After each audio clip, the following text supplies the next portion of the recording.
el pueblo que se alza en la lucha con voz de gigante, gritando adelante. El pueblo unido jamás será vencido. El pueblo unido jamás será vencido. El pueblo unido jamás será vencido. El pueblo unido jamás será vencido.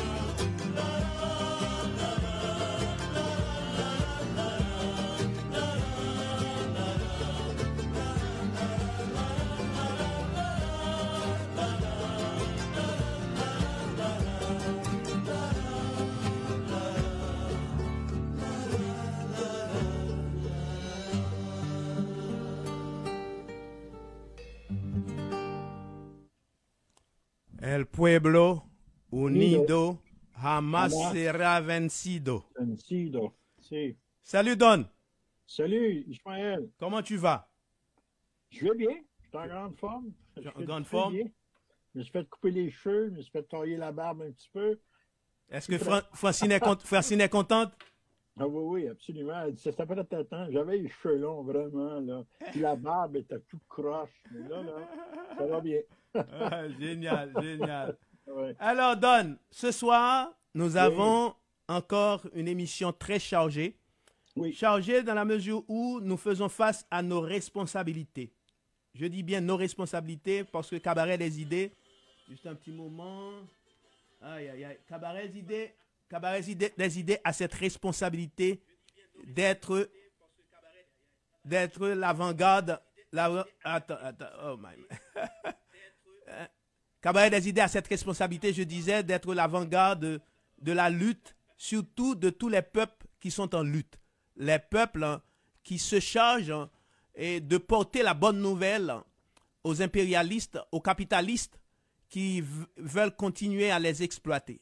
Et le Cabaret des idées a cette responsabilité, malheureusement, à Montréal, au Canada, parce que on a besoin d'autres bras, on a besoin d'autres médias pour faire ce travail, mais ils ne sont pas toujours au rendez-vous. Alors, ce soir, Donald, je vois... C'est pas malheureux le fait qu'on fasse ce travail-là. Au contraire, je suis très content qu'on le fasse.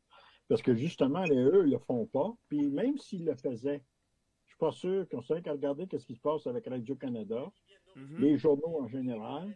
Écoutez, là, la position, ne serait-ce de Radio-Canada dans les nouvelles sur Haïti, c'est assez épouvantable. Il n'y a aucune analyse critique, il n'y a aucune, évidemment, de regarder véritablement la situation. Ils l'ont jamais regardé depuis 3-4 ans, d'ailleurs. Puis, s'ils regardent le reste du monde, je veux dire, tout va bien dans le meilleur des mondes. On est donc du beau monde. Puis même le Devoir, de temps en temps, il y a un article, mais encore là. Puis la presse, c'est la même chose. Fait que moi, je suis très heureux de dire que c'est le Cabaret des idées. C'est pas un malheur, au contraire. Je suis d'accord dans un sens quand je dis mal, parce que le travail est non, c'est-à-dire il y a beaucoup de choses à faire. C'est-à-dire, moi je suis conscient seul et ça va être déjà ensemble, c'est long, mais seul ça va être encore plus long. C'est dans ce sens-là que je disais, nous sommes malheureusement les seuls ici. Cependant, je comprends ton point de vue. Qu'on soit l'avant-gardiste, qu'on soit la lumière, pourquoi pas. Alors, Don, les avant-gardistes, c'est toujours en minorité. En effet. Lis l'histoire. Ça, c'est l'historien qui me rappelle à l'ordre. Non, même pas. Regardez même le rôle politique que jouent les avant-gardes. C'est la réalité. Voyons donc. En effet. Bon. Alors, ce soir, Don, soir, nous avions dit, toi et moi, dans un premier temps, nous allons voir qu'est-ce qui se passe au Brésil et aussi on fera un petit tour pour parler du congrès du Parti communiste chinois parce que c'est important ces deux points majeurs. On va faire ça jusqu'à 18h30 et de 18h30 à 20h, nous allons consacrer tout le reste de l'émission à Haïti.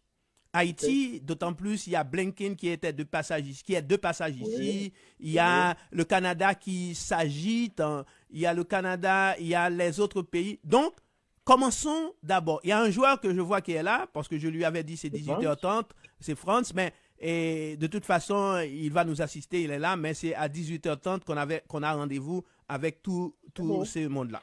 Alors, S'il veut intervenir, il intervient. ok, d'accord, pas de problème. Bonsoir, France. Bonsoir, France. Oui, alors bonsoir camarades, comment allez-vous? Bon, comme on dit chez nous en Haïti, m'a bien fait Judas. Alors, C'est pas ça. Je veux te garder, je veux vous garder à l'ordre. bien sûr.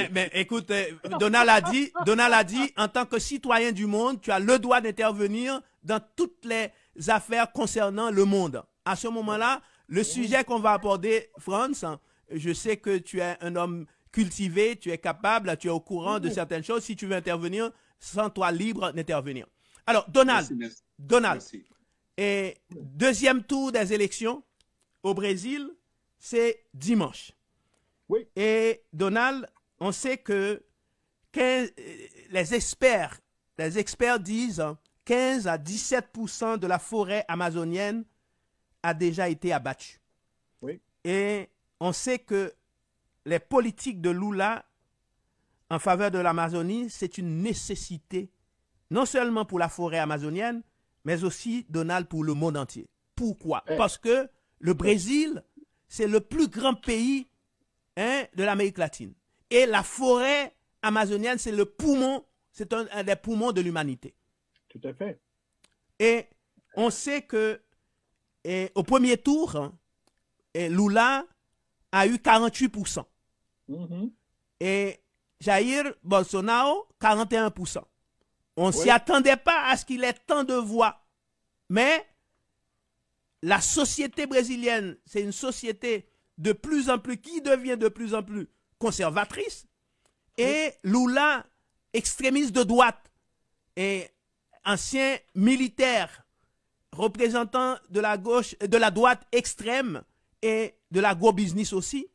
Et d'ailleurs, on le dénomme le Trump Bolsonaro. Oui. Et on sait que... C'est lui qui se nomme le Trump Bolsonaro. Bon, c'est lui qui s'autoproclame. C'est s'envelopper en Trump. Ouais. Voilà.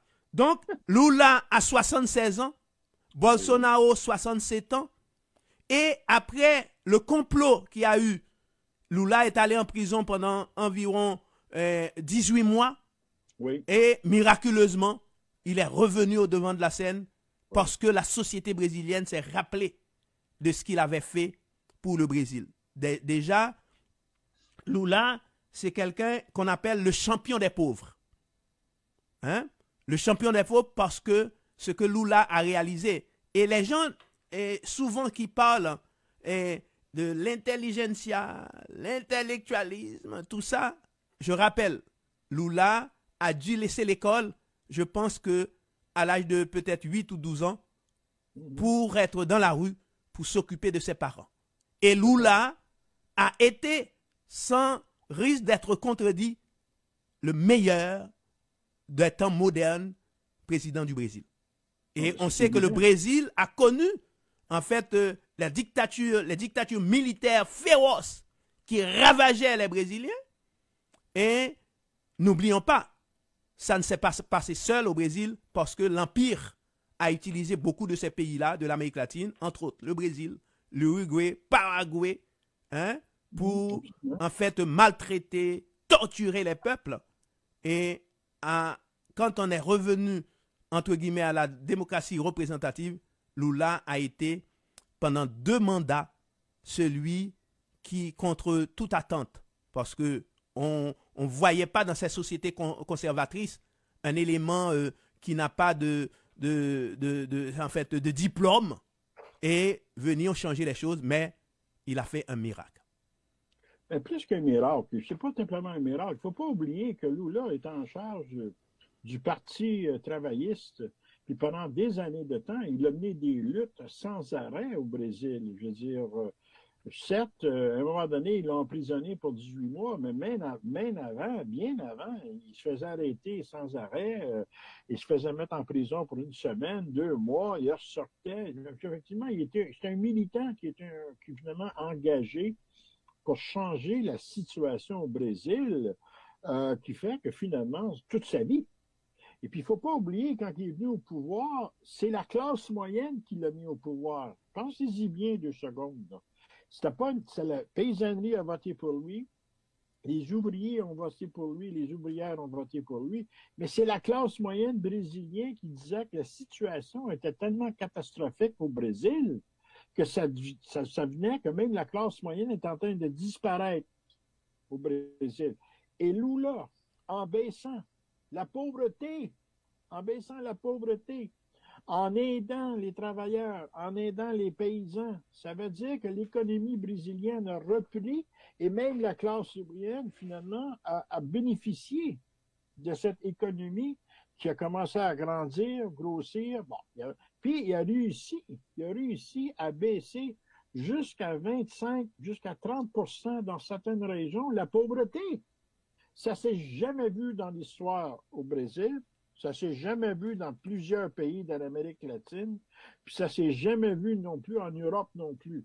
Effectivement, il a créé un mouvement qui a débordé le Brésil, qui est allé effectivement en Amérique du Sud, en Amérique latine en général aussi, puis les Caraïbes. Donc, tout le monde dans cette partie-là des Amériques ne parlait que Lula. Puis je me rappelle quand il était venu à Montréal, avant qu'il devienne président du pays, les gens à Montréal l'ont accueilli. C'était incroyable, j'étais présent.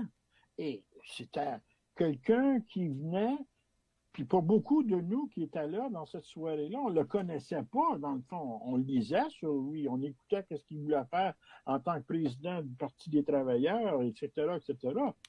Mais quand on l'a entendu parler pour la première fois, j'en revenais pas, puis son comportement et tout ça, je me dis...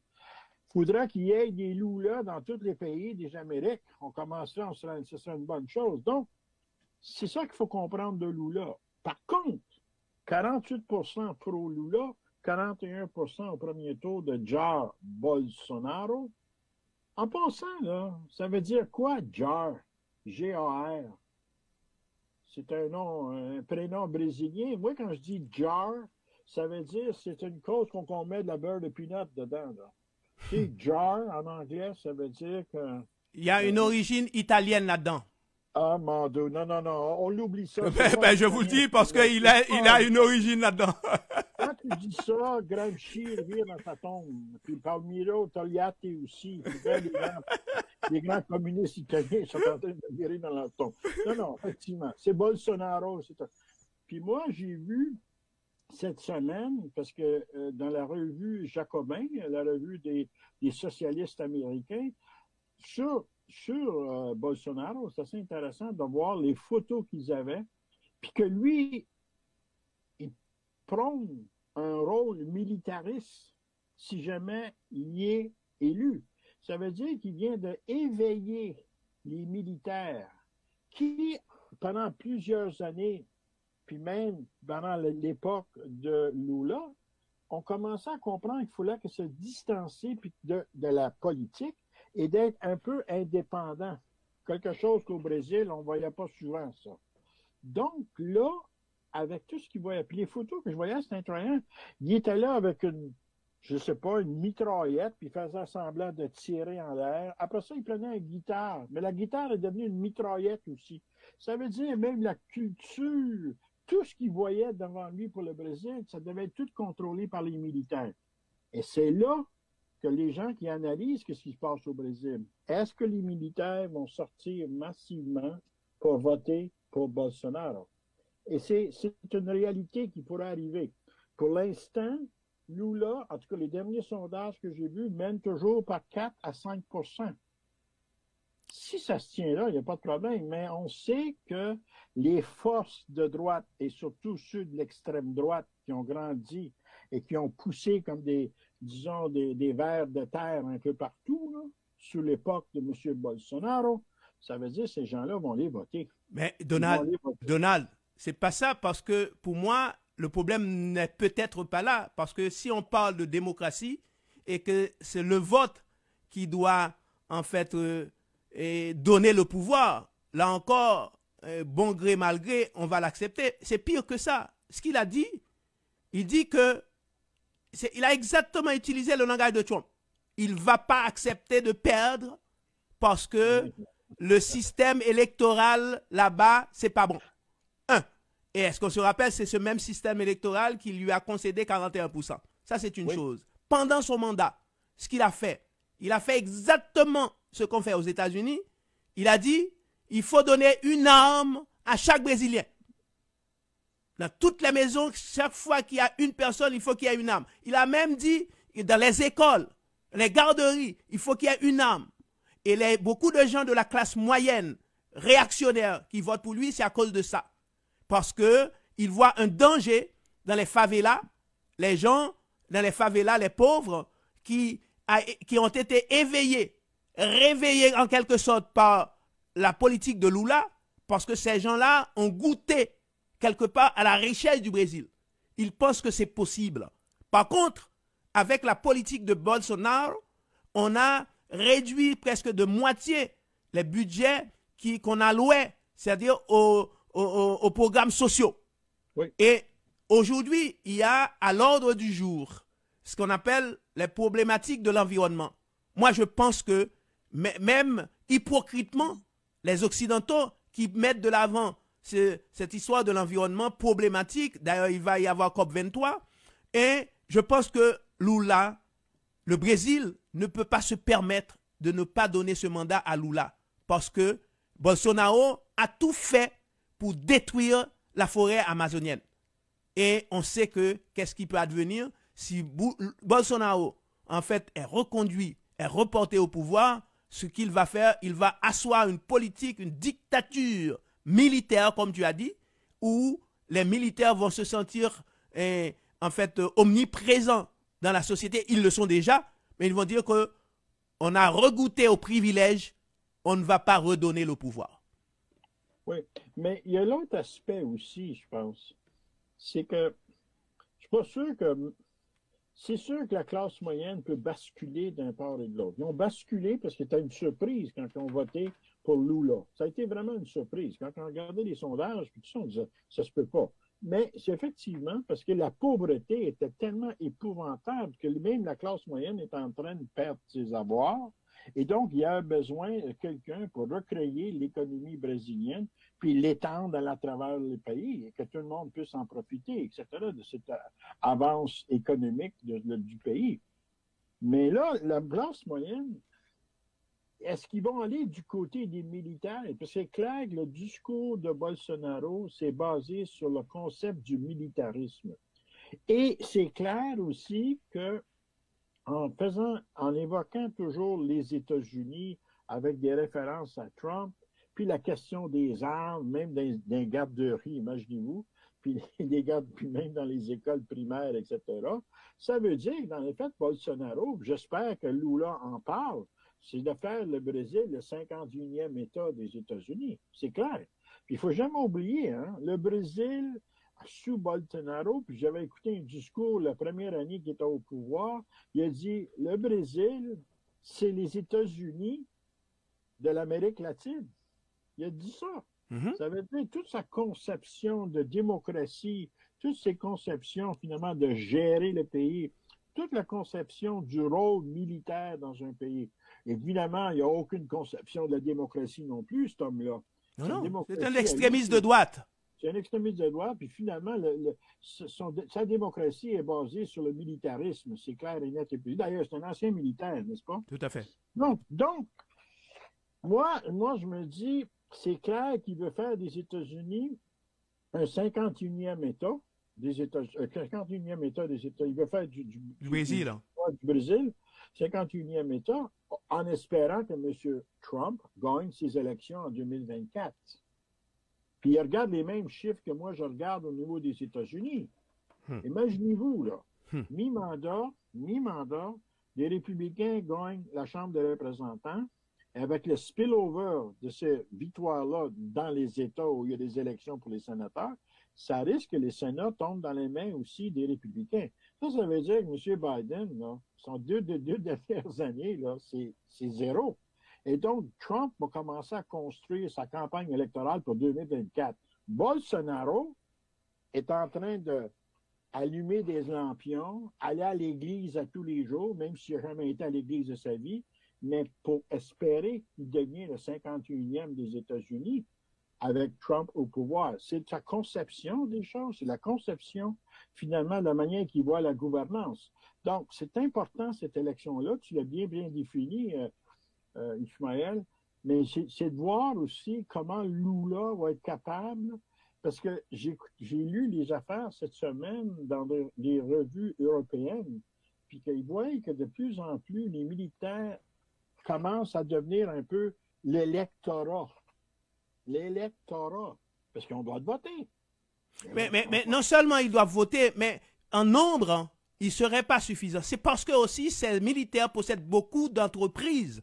Ils font pression sur les travailleurs pour que les travailleurs les suivent. Donc, c'est-à-dire un vote d'un militaire peut équivaloir à peut-être 1000 autres votes. C'est-à-dire des travailleurs qui travaillent, des ouvriers qui travaillent dans les entreprises de ces militaires. Et c'est là le danger aussi. Tout à fait. C'est le danger, ça aussi. Puis on sait que M. Biden, il ne dit pas un mot sur les élections. Ah, mais. Hein? Au Écoute. Brésil, mais. Non. Écoute, même si Biden, c'est un démocrate, il va jamais dire un mot parce que ça fera son affaire que Jair Bolsonaro soit porté au pouvoir. Pourquoi? Parce qu'ils veulent pas perdre leur arrière-cour qu'est l'Amérique latine. Imaginez Lula au pouvoir au Brésil et au Venezuela, il y a Maduro, il y a en Bolivie quelqu'un, il y a au Nicaragua, il y a un peu partout dans d'autres pays de l'Amérique latine, c'est Pérou. Donc, c'est fini, ça va finir à jamais pour l'arrière-cour, pour les États-Unis, qu'est l'Amérique latine. Le seul pays qui va devenir le pantin des États-Unis, ça va être la Colombie. Non, n'oublie pas, il y a Gustavo Petro au pouvoir actuellement. Donc, bon an, mal an, il va réclamer, même si son pouvoir sera limité, mais il va réclamer des choses. D'ailleurs, il est en relation étroite avec les pays comme le Venezuela. N'oublie pas, le Venezuela était l'ennemi juré des États-Unis. Aujourd'hui, il y a des relations, bon enfant, c'est-à-dire cordiales, je ne dirais pas totalement cordiales, mais il y a quand même des relations entre le Venezuela et la Colombie. Tu vois? Donc, on est en train de mettre le puzzle en place pour que les États-Unis perdent son arrière-cour. On est en train de voir quelque chose, Donald, qu'on n'espérait pas si tôt. Parce qu'à un certain moment, on était découragé, voyant que les pouvoirs progressistes en Amérique latine basculaient à droite. Et d'un coup, on a vu, contre toute attente, que ces pouvoirs-là sont en train... Ce n'est pas des pouvoirs révolutionnaires, bien entendu, mais c'est des progressistes capables de donner une lueur d'espoir aux gens qui luttent. Minimalement, ça sera des démocraties populaires. Exactement. Minimalement. Exactement. Et ça, c'est mieux que le fascisme. Ça, c'est mieux que les gens de droite. Ça, c'est mieux que ceux qui sont à l'extrême droite. Donc, une démocratie populaire, c'est quelque chose à laquelle, cette démocratie, on peut lui travailler, on peut l'ouvrir encore davantage. Puis ça peut devenir une démocratie beaucoup plus sociale, pour ne pas dire socialiste. Ouverte aussi, capable de permettre aux militants de revendiquer. Parce que dans les pouvoirs, comme les pouvoirs de droite qui existent en Amérique latine, on tue, on assassine, on torture. Oui. Alors, malheureusement... Il faut surveiller ça de très près. Mais oui, tout à fait. Ce dimanche, on ne souhaite, nous, comme en fait l'émission en général, parce que nous prenons parti, nous disons, nous ne nous cachons pas, nous prenons parti, nous sommes pour la lutte, nous accompagnons les masses défavorisées qui sont en lutte. Nous, on ne se le cache pas. La bourgeoisie, pour nous, ce n'est pas l'espoir de ces... Au contraire, c'est la négation des masses, la bourgeoisie. Alors, Donald, oui. 18h28, on avait dit qu'on va prendre 2 sujets avant 18h30. Malheureusement, on n'aura pas beaucoup de temps. Cependant, le 20e congrès du Parti communiste chinois a eu lieu. Oui. Et on entend toutes sortes de baratins, toutes sortes de choses. Est-ce que tu t'attendais à autre que ça? Non, pas du tout. Non. Mais il faut avoir un petit gêne. Il faut avoir un petit peu de retenue. Quand on est en Occident, il y a des intellectuels, il y a plein de gens qui savent lire, on s'attendait à avoir un autre son de cloche quelque part, même si ce n'est pas des sons nombreux, mais au moins des gens capables de dire, oh là, laissons-nous faire une petite analyse des choses. Mais non, on entend toujours la même rengaine à telle enseigne qu'il se déclare sans gêne pour dire que notre ennemi numéro un, c'est la Chine, numéro 2, c'est la Russie. Comment un État, un pays peut se permettre de dire ça parce qu'un parti, un pays s'organise différemment de son pays? Parce que... Premièrement, il faut faire une distinction. Là. Quand que les gens, on parle des États-Unis, puis on parle de la classe politique américaine et la classe économique. On parle de la bourgeoisie américaine. Ces gens-là, que ce soit républicains, démocrates, effectivement, républicains ou démocrates, peu importe, finalement, c'est des gens qui ont le même discours sur la Chine comme ils avaient durant la guerre froide. C'est la même chose. Ils n'ont pas changé d'avis, pas du tout, puis ils ne changeront jamais d'avis. Donc, on a vu M. Biden dire, là, 1 mois et demi, juste avant les mi-mandats, que dans l'avenir, c'est la Chine qui va être ciblée par les États-Unis, parce que la Chine est en train, finalement, de prendre le contrôle sur la planète. La Chine est en train de vraiment contrôler militairement une partie de la mer de Chine, etc., etc. Fait que M. Biden le dit ouvertement à qui voulait l'entendre, parce que ça vient directement de la bouche de M. Biden, mais ça vient exactement de la bourgeoisie américaine. C'est le temps de la pause. C'est le temps de la pause. À tout à l'heure. Les joueurs commencent à arriver. C'est beau.